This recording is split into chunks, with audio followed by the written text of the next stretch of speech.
Welcome to my new series on the Commodore Plus 4, and this is Chapter 1. And Chapter 1 means that we are actually going to take the Commodore Plus 4 and we're going to work through the user's manual together in a series of videos. The last video, what I did was an open the box where I shared everything you would find in the box.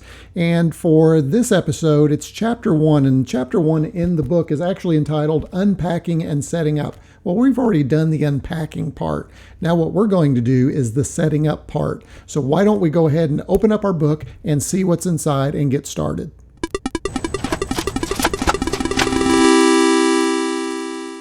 All right, I've got my manual right here, and I have the Commodore Plus 4 down on the desk. So let's go ahead and take a look at that. Here we go. We've got the Commodore Plus 4 right here. We've got our manual. So what we're going to do is kind of work through here. And Chapter 1 really was an introduction and into the components. So here's what's special about the Plus 4. 64K of RAM, full typewriter style keyboard, optional built-in software. And we're going to be spending a lot of time on the software later. Screen window capability, help key, but you can see all those. I'm not going to read those, but really some fun things if you look at these bullets from a modern perspective, for instance. I love keyboard color controls, graphic character sets, split screen text with high-res graphics.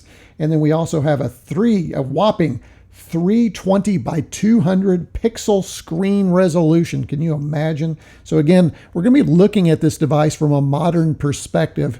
We'll also be looking at connecting modern peripherals to this device, so that will be fun. So some of the peripherals that they've shared here, a monitor, we'll talk about that here in a minute as we set it up, disk drive, printer, modem, and joysticks. I will tell you, I have modern solutions for most of these, and we'll be talking about that in detail. Chapter 1, Unpacking and Setting Up. As we look through that, here are the things that we have. So what I'm going to do is I'm going to move the book to the side right now, and we're going to go ahead and set up our Commodore Plus 4. So the first thing that I want to do is I'm not going to apply power just yet. I want to connect the video. Now remember, a modern spin, what are we going to do? Well, I'm using OBS Studio to record this. So we want to connect our Plus 4 through OBS so that I can use OBS to record it, but that will also act as our screen. First, the back of the computer, but we've got a power connector here. We have our serial connector here. We have our cassette here. We have our user port. We have our memory expansion, which I really need to find a memory expansion module. That would be a lot of fun. We have our joysticks here. We'll be talking about those at a later time. And then we have our video right here. Now we're going to start with the video, and let me go ahead and turn this down here. And the first thing that we need to make this modern update to our connection is this wonderful cable that I found, believe it or not, on Amazon. Links will be in the comments and in the companion blog post that goes into our display on the back. And then we have the regular RCA plugs out. Goes right into there. By the way, this cable will work on a Commodore Plus 4 and a VIC-20. So that's the first step. Now, the next thing that we need to do in connecting our video is I also found this device. Now, this cable right here was probably, I think it was about $10. This device allows me to capture through USB, RCA connectors, or S-Video.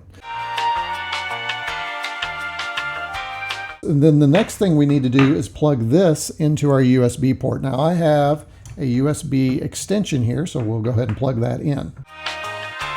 So now that's all plugged in. We'll get a light right here on this device. You should be able to see that. That's turned on. So that means our capture device is connected. Basically what we've done is we've changed and taken a modern spin. Instead of connecting it to a TV or to a monitor, we have connected this Plus 4 through USB, through a capture device into OBS Studio. So we'll be able to see us turn that on. That's the goal. Keep those fingers crossed. Before we do, let's go ahead and take a look at some things.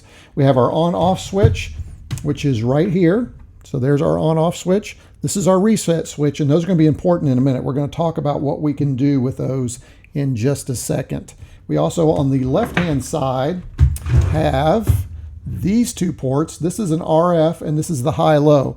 So back in the day, what we would have done is plug this into the RF modulator to the TV, and then we would choose a high-low to choose whether we wanted channel 3 or 4. So again, we've bypassed all of that too. There is a troubleshooting chart, but unfortunately this troubleshooting chart will mean absolutely nothing to us now. So let's go ahead and talk about some other things. Peripherals, let me just give you a little hint. I am looking at not purchasing for this series of videos a Commodore disk drive, because I plan to use the new Raspberry Pi 1541 emulator, and that is on order and is coming in. So I'm looking forward to trying that.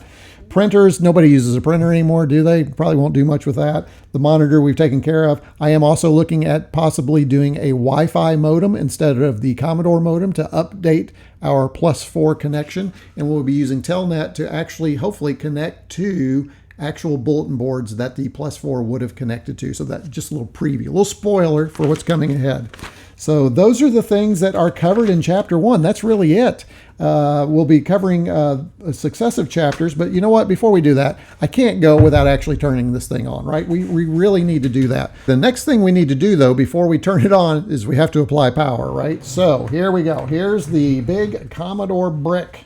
This is the power brick. This thing is huge. Look at this monster. Here's the plug. Now again, this is not compatible with the with the Commodore 64 or the VIC-20 because of the cable.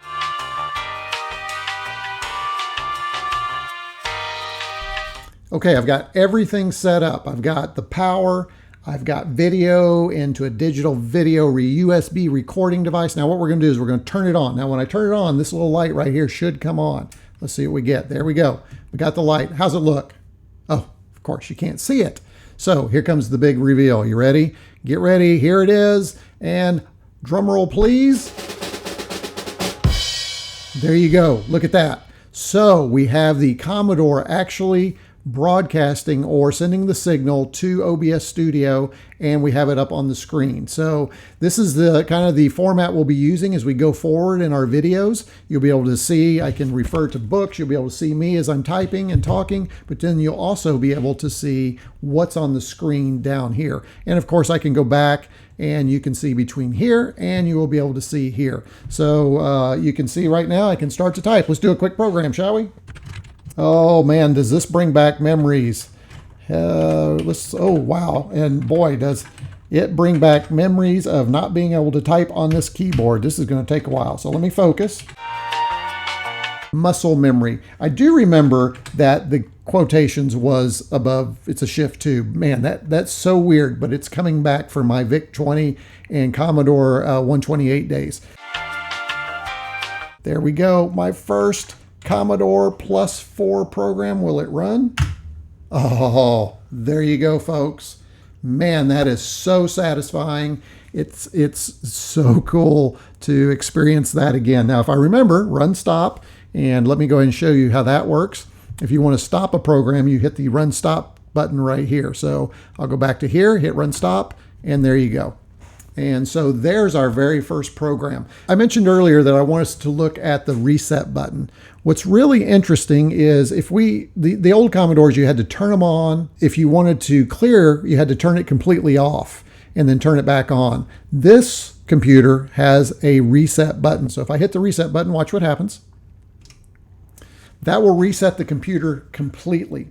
Now, what's interesting about the Commodore +4 is I was reading through the manual. Hey, you read the manual, you learn stuff. The very first thing I learned was you can reset the Commodore +4 and not clear the contents of the memory.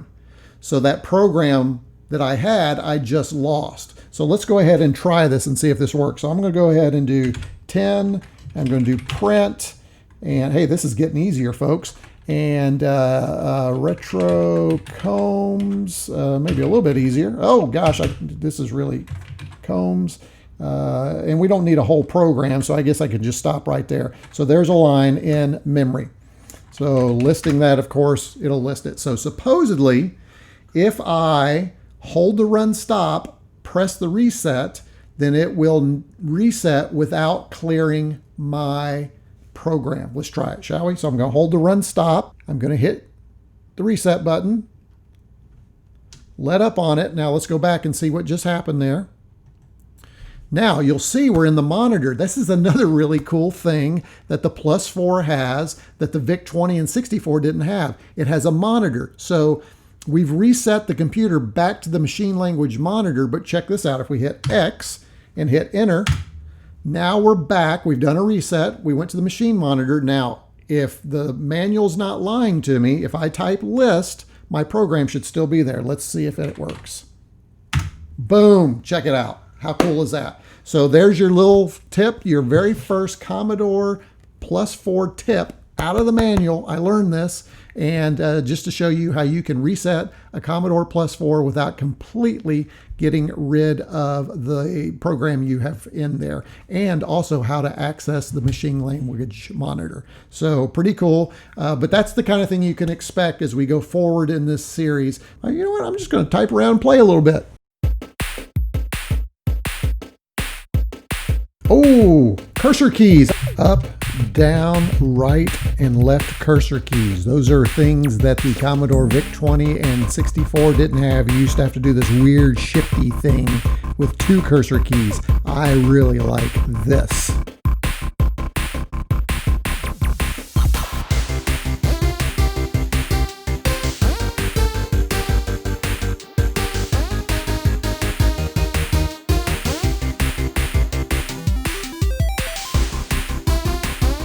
Okay, that completes chapter 1, unpacking and setting up the Commodore +4. The next chapter covers, nope, wait for it. What I want you to do first is go down and hit that subscribe button, because you're going to want to receive notifications when I release the next episode. And that next episode in chapter 2 will be using the keyboard and the screen. So we'll actually be taking the Commodore +4, typing on the keyboard, and hopefully creating some programs, because I'd really like to dive into the actual operations. So looking forward to that. If you are following along, make sure you leave some comments below and let me know your thoughts on this chapter, but also let me know your comments on future chapters. As you read those, think about things that you think I should cover. Remember, we're taking that modern spin on having the Commodore +4 today. What's it like to use it today? And what are some of the really cool things that makers are doing or that retro computing fans are doing today to bring new life to the Commodore +4? And we'll cover those in successive chapters. So thanks for watching this episode. And again, remember, hit that subscribe button before you go. See ya.